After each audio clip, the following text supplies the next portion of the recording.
नमस्कार। आज हम लोग पढ़ने वाले हैं निर्मल प्रकाशन बुक का क्लास 11 सेमेस्टर 1 ज्योग्राफी।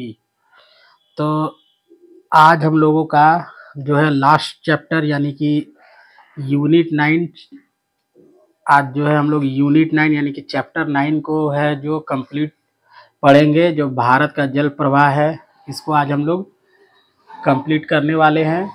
और उसके बाद जो है ज्योग्राफी का जो हमारा जो चैप्टर है वो सेमेस्टर 1 का जो ज्योग्राफी क्लास 11 का वो समाप्त हो जाएगा। और आपके एग्ज़ाम के दृष्टिकोण से ये काफ़ी महत्वपूर्ण है। आप लोग एग्ज़ाम के दृष्टिकोण से जो है इसको पूरे जो मेरा प्लेलिस्ट बना हुआ है आप जाइएगा, ज्योग्राफी और हिस्ट्री दोनों का है, आप जा करके उसको देख लीजिएगा। आपका एग्ज़ाम में जो है पास तो खैर आप होइएगा ही, मगर आपका जो मार्क्स है वो भी अच्छे से आएगा। ठीक है, तो हम लोग शुरू करते हैं जो भारत का जो हमारा जल प्रवाह चैप्टर 9। तो इम्पोर्टेंट जो भी फैक्ट होंगे उसको हम लोग आज कंप्लीट कर लेंगे। ठीक है, तो आइए स्टार्ट करते हैं हम लोग। सबसे पहले हम लोगों का है जो सिंधु नदी। ठीक है, सिंधु नदी देखेंगे तो देखिए सिंधु क्रम की नदियां यानी कि जो सिंधु क्रम की नदियां यानी कि जो सिंधु की सहायक नदियां हैं उनके बारे में कहा गया है कि जो भी नदी आकर के अगर सिंधु में मिलती है या किसी भी नदी में अगर मिलता है तो उसे उस नदी का क्रम नदियां कहा जाता है। तो एक प्रश्न जो कई बार एग्जाम में पूछा जाता है मैं उसको बता दूं कि जैसे देखिए ये सिंधु नदी है। ठीक है, अब इसकी सहायक 5 नदियां हैं। नदियां में होगा आपका सतलज, व्यास, रावी, चिनाव, झेलम। ठीक है, अब ये नदी जो है जैसे एग्जाम्पल के तौर पे आप यहाँ समझने का प्रयास कीजिए कि जैसे मान लीजिए कोई नदी है। ठीक, मान लीजिए ये नदी है। ठीक है, ये नदी इस तरह से बहते हुए जा रहा है। ठीक ठीक फिर क्या होगा कि यहाँ से एक नदी बहते हुए इस नदी पे मिलती है। ठीक है, ठीक है, मिलते हुए आगे बढ़ रही है। तो देखिए ये नदी और ये नदी, ठीक है, ये नदी और ये नदी के बीच में जो भी स्थान है, दो नदियों के बीच की भूमि को क्या कहते हैं? तो दोआब कहते हैं, याद रखिएगा। ठीक है, दो नदियों के बीच के भूमि को हम लोग दोआब कहते हैं। वहीं अगर मान लीजिए 3 नदी आकर के फिर मिल गया तो 3 नदियों के बीच के भाग को क्या बोलेंगे? तियाब बोलेंगे। उसी प्रकार से 5 नदी आकर के मिले तो पंच आब कहेंगे। ठीक है, पंच आब।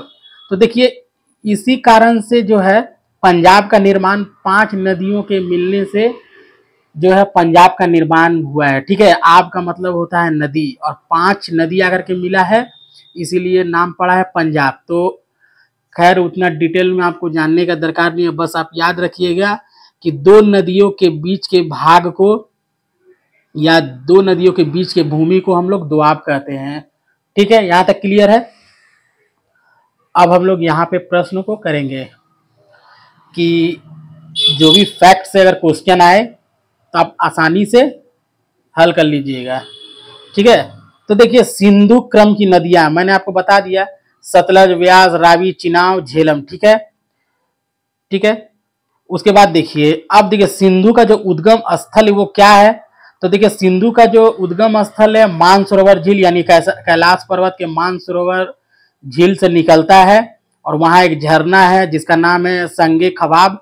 वहीं से जो सिंधु नदी निकलती है। तो संगे खवाब नामक झरना से है जो सिंधु नदी का उद्गम स्थल है मानसरोवर झील के पास। ठीक है, उसके बाद देखिए ये जो सिंधु नदी और उनकी जो सहायक नदी है वो कहाँ गिरती है? तो अरब सागर में गिरती है। ठीक है, इस चैप्टर में यही इंपॉर्टेंट है कि कौन सा नदी किस सागर में गिरता है। ठीक है, और कौन उसका सहायक नदी है, सहायक नदी, और कौन सा नदी किस सागर में जाकर के गिरता है, किस नदी के किनारे कौन सा शहर स्थित है, किस नदी के तट पर जो है आपका जलप्रपात है या विद्युत परियोजना है, यही बस इससे पूछा जाता है। ठीक है, तो देखिए उसके बाद आता है हमारा सतलज नदी। तो सतलज नदी कहाँ से निकलता है? तो मानसरोवर झील के निकट जो है राक्षसताल झील से सतलज नदी कहाँ से निकलता है? तो राक्षसताल झील से। ठीक है, और देखिए इसी सतलज नदी में बांध बनाया गया है, भांगड़ा नागल बांध। तो भांगड़ा नागल बांध किस नदी पर है? तो सतलज नदी में, ठीक है। उसके बाद आता है झेलम नदी। झेलम नदी शेषनाग झील से निकलता है, ठीक है। और झेलम नदी के तट पर श्रीनगर बसा हुआ है। तो श्रीनगर किस नदी के तट पर बसा हुआ है? तो झेलम नदी, ठीक है। बूलर झील जो कहाँ पे है? ये मीठे पानी का झील है, ठीक है, जम्मू कश्मीर। वुलर झील कहाँ है? जम्मू कश्मीर। और ये जम्मू कश्मीर का जो राजधानी है वही है श्रीनगर, ठीक है। तो श्रीनगर किस नदी के तट पर है? तो झेलम नदी। वुलर झील कहाँ है? तो जम्मू कश्मीर, मीठे पानी का झील है, ठीक। यहाँ तक क्लियर है। उसके बाद देखिए गंगा क्रम की नदियां। अच्छा, एक यहाँ पे है। अब देखिए यहाँ से कुछ पॉइंट पूछा जाता है कि सिंधु नदी के बाएं किनारे की सहायक नदियां कौन सी है? सिंधु नदी के बाएं किनारे की सहायक नदियां कौन सी है, या बाएं से सहायक नदियां कौन सी है? तो सिंधु नदी का बाएं से अगर पूछे तो सतलज, व्यास, रावी, चिनाब, झेलम, यही 5 नदी जो है बाएं से है, बाएं किनारे में, बाएं किनारे से सहायक नदियां हैं। और अगर पूछे कि सिंधु नदी के दाएं किनारे से सहायक नदियां कौन सी है? तो सियोक नदी, ठीक है। आपके बुक में नहीं है लेकिन मैं बता दे रहा हूं, सियोक नदी, ठीक है। सियोक नदी जो है सिंधु नदी के दाएं किनारे से स्थित सहायक नदी है। ये सब सहायक नदी है। सियोक नदी हो गया, सतलज, व्यास, रावी, चिनाब, झेलम। ये सतलज, रावी, चिनाब, झेलम ये जो है आपका बाएं से सहायक नदी है, और सियोक नदी दाएं से सहायक नदी है, ठीक है। यहां तक क्लियर। उसके बाद देखिए अब गंगा नदी। देखिए गंगा नदी वैसे तो 2 नदियों के मिलने से, संगम से है, जो गंगा नदी का जो है 2 नदी का जो है संगम होने के बाद जो नदी मैदानी भाग में प्रवाहित होती है उसे हम गंगा के नाम से जानते हैं, ठीक है। तो गंगा का जो उद्गम स्थल है वो गंगोत्री हिमनद है, ठीक है।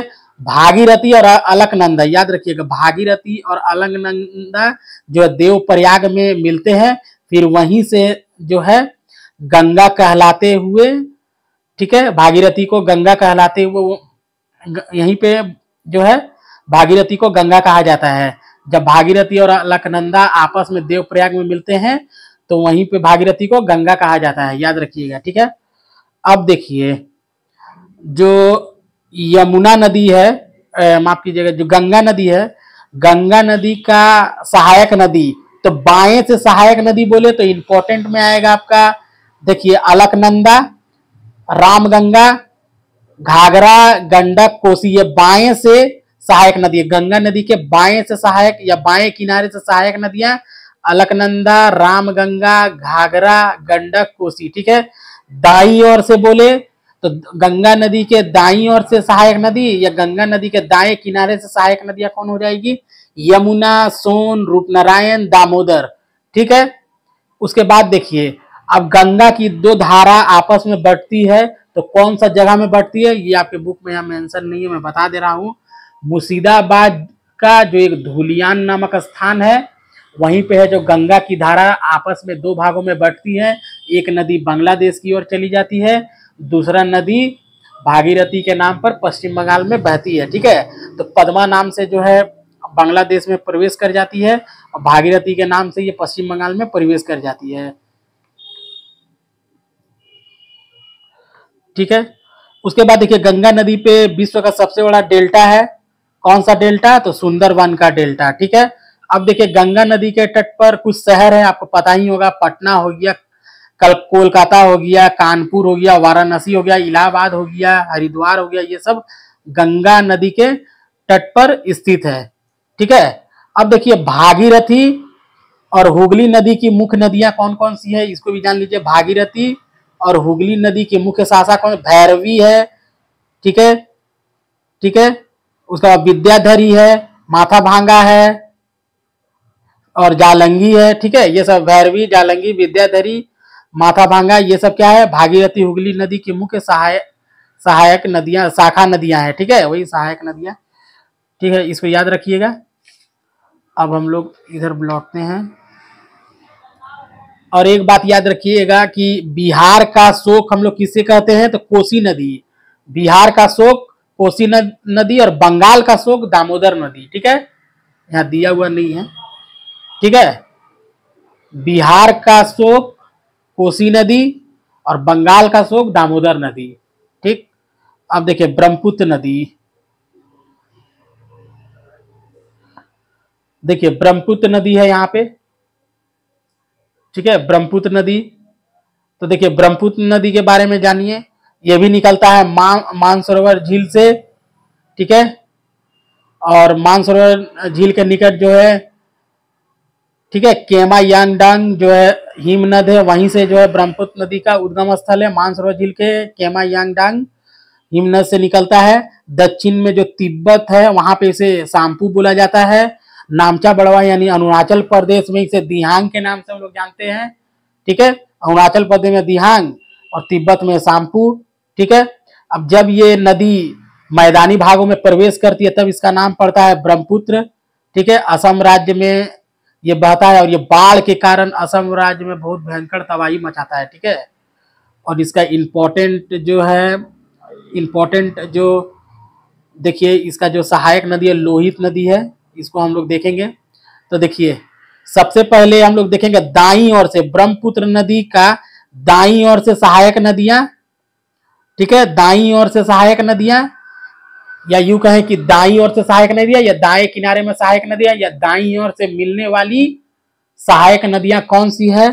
तो तीस्ता स्वर्णश्री जो है दाईं ओर से मिलने वाली सहायक नदियां या दाएं किनारे में स्थित जो है सहायक नदियां है ब्रह्मपुत्र की, तीस्ता और स्वर्णश्री।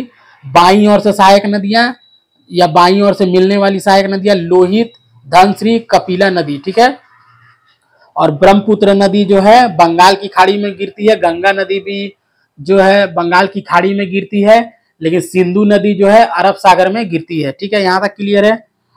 उसके बाद देखिए विश्व का सबसे बड़ा द्वीप समूह जो है माजुली इसी ब्रह्मपुत्र नदी में जो बनता है, ठीक है।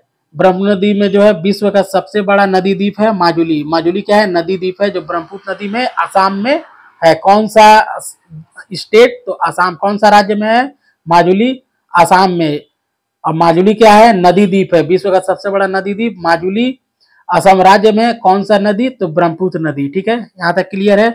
और देखिए ब्रह्मपुत्र नदी जब बांग्लादेश में प्रवेश करता है तो इसे जमुना नाम से जानते हैं। जमुना, यमुना नहीं, ठीक है, यमुना नहीं, जमुना, जमुना नाम से। ब्रह्मपुत्र को बांग्लादेश में किस नाम से जाना जाता है? तो जमुना, ठीक है, जमुना, याद रखिएगा इसको। उसके बाद देखिए ब्रह्मपुत्र नदी के किनारे में इंपॉर्टेंट जो शहर है आसाम का, वो कौन सा है? देखिए गुवाहाटी, डिब्रूगढ़, दिसपुर, ठीक है, धुबरी, ठीक है, ये सब जो स्टेट है याद रखिएगा। और ब्रह्मपुत्र नदी के कारण जो आसाम राज्य है वो बाढ़ के कारण भयंकर तबाही मचाता है, ठीक है। उसके बाद अब राजस्थान की ओर जाएंगे। राजस्थान में कौन सा नदी बहता है? तो लूनी नदी बहता है जो थार के मरुस्थल में गायब हो जाता है, ठीक है। उसके बाद देखिए एक है आपका घग्गर नदी, ये भी क्या होता है? मरुस्थल में विलुप्त हो जाता है। तो इसे हम लोग अंतर प्रवाह नदी या अंतरवाहिनी नदी कहते हैं।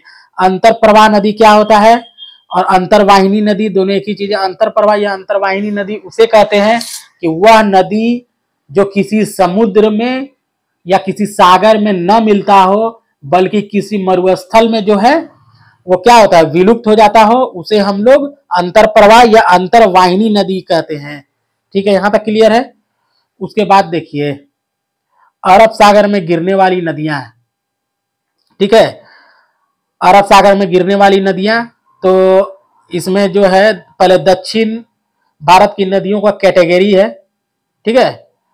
तो एक अरब सागर में गिरने वाली, दूसरी बंगाल की खाड़ी में गिरने वाली। तो उतना आपको नहीं देखना है, बस आपसे पूछेगा कि कौन सा नदी अरब सागर में गिरता है, बस इसी को आपको जानना है।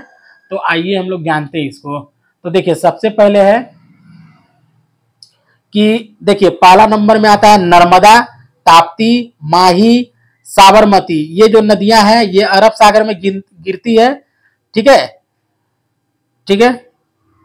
ये त्रिभगामिनी नदी है, मतलब बहुत स्पीड में बहता है जिसके कारण जो है डेल्टा का निर्माण नहीं कर पाती है, ठीक है। ये त्रिभगामी नदियां हैं जिसके कारण डेल्टा का निर्माण नहीं होता। तो आपसे एग्जाम में पूछा जाता है वो कौन सा नदी है जो डेल्टा का निर्माण नहीं करता है? तो नर्मदा नदी नहीं करता है, ताप्ती नदी नहीं करता, माही और साबरमती ये नदियां जो है डेल्टा का निर्माण नहीं करती है और अरब सागर में गिरती है। ठीक है, तो सबसे पहला हम लोग जानेंगे कि देखिए नर्मदा नदी जो है ये भ्रंश घाटी की नदी है, ये पूरब से पश्चिम की ओर बहती है। ठीक है, और ये जो है जो खमात की खाड़ी यानी कि अरब सागर में जाकर के गिरती है। ठीक है, अरब सागर में गिरती है। और देखिए, और इसी नदी पे धुआंधार जलप्रपात है। ठीक है, जबलपुर के आसपास धुआंधार जलप्रपात है। धुआंधार जलप्रपात किस नदी पे है? तो नर्मदा नदी पे। ठीक है, और याद रखिएगा ये भारत की जो है अरब सागर में गिरने वाली सबसे लंबी नदी है। ठीक है, भारत की अरब सागर में गिरने वाली सबसे लंबी नदी कौन सी है? तो नर्मदा नदी। नर्मदा नदी जो है अरब सागर में गिरने वाली सबसे लंबी नदी है। इसे हम लोग रेवा नदी के भी नाम से जानते हैं। ठीक है, धुआंधार परियोजना या धुआंधार जलप्रपात किसमें? नर्मदा नदी। ठीक है, ये भ्रंश घाटी की नदियां हैं। ठीक है, और ये पूरब से पश्चिम की ओर बहती है। अरब सागर में गिरने वाली सबसे लंबी नदी नर्मदा नदी। रेवा नदी के नाम से हम किसे जानते हैं? तो नर्मदा नदी। ठीक है, यहाँ तक क्लियर। उसके बाद देखिए ताप्ती नदी, साबरमती, ये जो नदी है ये गुजरात और राजस्थान वाला लाभांकित राज्य है।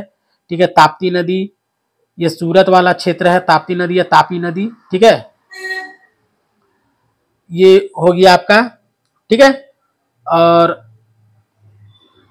यहां पर भी देखिए ये ताप्ती नदी है और यहाँ पे है ये तीस्ता नदी है। नोटिस कीजिएगा। ठीक है, ये ब्रह्मपुत्र की सहायक नदी तीस्ता नदी और स्वर्णश्री नदी। तीस्ता नदी और स्वर्णश्री नदी ब्रह्मपुत्र की सहायक नदी है। तीस्ता नदी है और वो क्या था? ताप्ती नदी।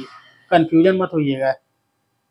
ठीक है, ताप्ती नदी या तापी नदी गुजरात वाले क्षेत्र में, तो नर्मदा नदी, ताप्ती नदी और साबरमती ये सब जो है अरब सागर में गिरती है और ये नदी डेल्टा का निर्माण नहीं करती है। ठीक है, और इसमें सबसे ज्यादा इंपॉर्टेंट है नर्मदा नदी।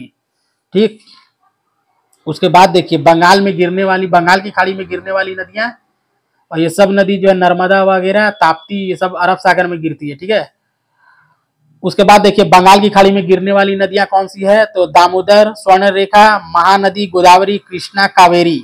तो देखिए दामोदर, स्वर्णरेखा, इसको छोड़कर दामोदर, स्वर्णरेखा ये दो नदी झारखंड के छोटा नागपुर पठार से निकलती है और ये झारखंड और बंगाल राज्य को प्रभावित करती है। ये नदी जो है रांची, टाटा वगैरह राज्य में शहर में प्रभावित होती है, झारखंड की नदी है। महानदी उड़ीसा की नदी है। ठीक है, महानदी, गोदावरी, कृष्णा, कावेरी, ये चार नदियां डेल्टा का निर्माण करती है। ठीक है, महानदी, गोदावरी, कृष्णा, कावेरी। ठीक है, चार नदी जो है डेल्टा का निर्माण करती है, जिसमें गोदावरी सबसे महत्वपूर्ण नदी है। ये दक्षिण भारत की सबसे लंबी नदी है और गोदावरी नदी को ही दक्षिण भारत की गंगा नदी के नाम से हम लोग जानते हैं। ठीक है, ठीक है, आगे हम लोग देखते हैं दामोदर नदी। ठीक है, और स्वर्णरेखा नदी, ये दोनों नदी जो झारखंड के छोटा नागपुर पठार से निकलता है। ठीक है, और दामोदर नदी में तो आप लोग जानते हैं डीवीसी परियोजना है, ये सारे परियोजना है और ये सारे नदी बंगाल की खाड़ी में गिरते हैं। ठीक है, आइए हम लोग देखते हैं महानदी। महानदी जो नदी है ये उड़ीसा की नदी है। ठीक है, ये उड़ीसा की नदी है। तो आइए इसको देखते हैं। महानदी जो है ये डेल्टा बनाती है। ठीक है, और देखिए इसका जो इम्पोर्टेंट जो मेन चीज है कि हीराकुंड बांध जो है, ठीक है, ये जो हीराकुंड बांध है ये विश्व की सबसे लंबी बांध है। हीराकुंड किस नदी पे है? तो महानदी पे। ठीक है, फिर डेल्टाई भाग में चिल्का झील है। तो चिल्का झील कहाँ है? तो महानदी के डेल्टाई क्षेत्र में। ठीक है, चिल्का झील, महानदी, हीराकुंड, महानदी। ठीक है, उड़ीसा की नदी, महानदी। ठीक है, यहां तक क्लियर। उड़ीसा वाले राज्य को प्रभावित करता है, छत्तीसगढ़ राज्य के आसपास। उसके बाद देखिए गोदावरी नदी। ठीक है, गोदावरी जो नदी है यह दक्षिण भारत की सबसे लंबी नदी है। दक्षिण भारत की सबसे लंबी नदी गोदावरी नदी। ठीक है, इसे दक्षिण भारत की गंगा के नाम से जानते हैं। गोदावरी नदी को हम लोग दक्षिण भारत की गंगा के नाम से जानते हैं। ठीक है, ये प्राणहिता नदी है। ठीक है, प्राणहिता नदी क्यों कहते हैं? कि इसके धारा प्रवाह के कारण इसे प्राणहिता नदी कहते हैं।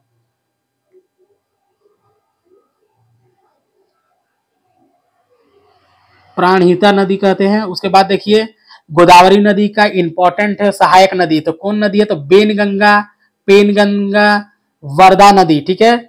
बेनगंगा, पेनगंगा, वर्धा नदी गोदावरी नदी के सहायक नदी है, ठीक है। दक्षिण भारत की गंगा किसे कहते हैं, तो गोदावरी को। दक्षिण भारत की सबसे लंबी नदी गोदावरी, गोदावरी नदी बहुत इंपॉर्टेंट है, देख लीजिएगा। उसके बाद आता है कृष्णा नदी, जो महाबलेश्वर के आसपास वाले क्षेत्रों से निकलता है। इसका इंपॉर्टेंट जो है, इसका इंपॉर्टेंट सहायक नदी है भीमा, तुंगभद्रा, घाट प्रभा, मूसी, ठीक है। ये 4 नदी जो है कृष्णा की सहायक नदी है, जिसमें सबसे इंपॉर्टेंट है भीमा, तुंगभद्रा, घाट प्रभा, मूसी, चारों ही इंपॉर्टेंट है। और कृष्णा नदी भी जो है डेल्टा का निर्माण करती है, महानदी भी जो है डेल्टा का निर्माण करती है, गोदावरी नदी भी जो है आपका डेल्टा का निर्माण करती है, गोदावरी नदी भी डेल्टा का निर्माण करती है, ठीक है। कृष्णा नदी वाला हो गया, डेल्टा नदी का निर्माण करती है, महाबलेश्वर से निकलते हैं भीमा, तुंगभद्रा, घाटप्रभा, मूसी, इसके सहायक नदी है। कावेरी नदी, कावेरी नदी भी डेल्टा का निर्माण करती है। और देखिए कावेरी नदी जो है, इसमें जो है कावेरी नदी में जल प्रपात है जिसका नाम है शिव समुद्रम, ठीक है, शिव समुद्रम है, ठीक है। शिव समुद्रम जो जल प्रपात है वो किस नदी पे है, तो कावेरी नदी पे, ठीक है। और इसके सहायक नदी उतना इंपॉर्टेंट नहीं है। उसके बाद देखिए एक और है पश्चिमी घाट के पश्चिमी ढाल वाली नदियां, जिसका नाम है सबसे इंपॉर्टेंट है श्रावस्ती नदी, ठीक है। श्रावस्ती नदी पे जो है भारत की सबसे ऊंचा जलप्रपात गिरिसप्पा है, ठीक है, गिरिसप्पा, जिसको हम लोग महात्मा गांधी प्रपात कहते हैं, जोग प्रपात भी इसे कहते हैं, जोग प्रपात, ठीक है। तो गिरिसप्पा को किस किस नाम से जानते हैं, महात्मा गांधी प्रताप जोग प्रपात, ठीक है। किस नदी पे है, तो श्रावस्ती नदी पे है, ठीक है। याद रखिए जोग वाला बहुत ज्यादा पूछता है, कंफ्यूजन मत होइएगा, गिरिसप्पा पूछे, महात्मा गांधी प्रपात पूछे या जोग, ये तीनों एक ही चीज है, ठीक है। ये श्रावस्ती नदी पे है। और ये जो श्रावस्ती नदी है ये अरब सागर में गिरती है, नोटिस कीजिएगा। श्रावस्ती ये पश्चिमी घाट के पश्चिमी ढाल वाली नदियां हैं, ठीक है। इसमें इंपॉर्टेंट है श्रावस्ती, अरब सागर में गिरती है, ठीक है। यहाँ तक क्लियर है। तो आई होप मैंने आपको सारा बता दिया, ठीक है।